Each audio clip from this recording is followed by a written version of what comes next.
I think the story that I would call people's attention to is about a young man that I met, and probably not so young anymore, but I met Chris Carrier when I was on a television show called The Lisa Show.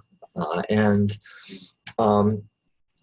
I was an expert in forgiveness, and I was supposed to test two couples about their attitudes about forgiveness and then make a prediction about whether their marriage would last. This was like, my world's worst nightmare. But Chris Carrier was a guest on that show, and I met him afterwards. And his story was that when he was 10 years old, he was abducted by a man, taken out into a swamp in Florida, stabbed repeatedly with an ice pick.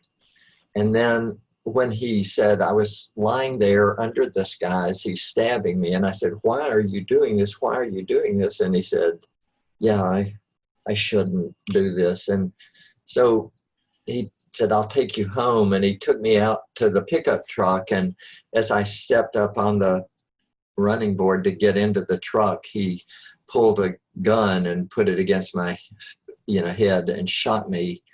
And it went through one side and out the eye of the other side.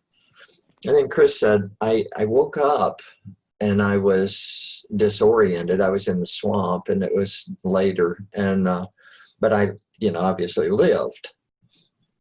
Well, about 20 years after this, a deputy came to Chris and said, we never have been able to convict anyone of that crime of abducting and shooting you, but we pretty much always thought we knew who did it, and we think he's on his deathbed, and he deserves to be confronted before he dies.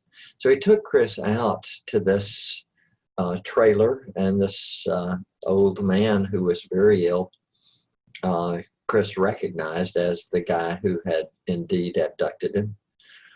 And he went over to the man and he said, so who's caring for you? And the guy goes, well, I'm caring for myself. He couldn't even get out of bed, so he couldn't care for himself very well. And so Chris not only was able to forgive this man for what he had done, but also spent the last couple of weeks of this man's life taking care of him and nursing him as he, moved to dying.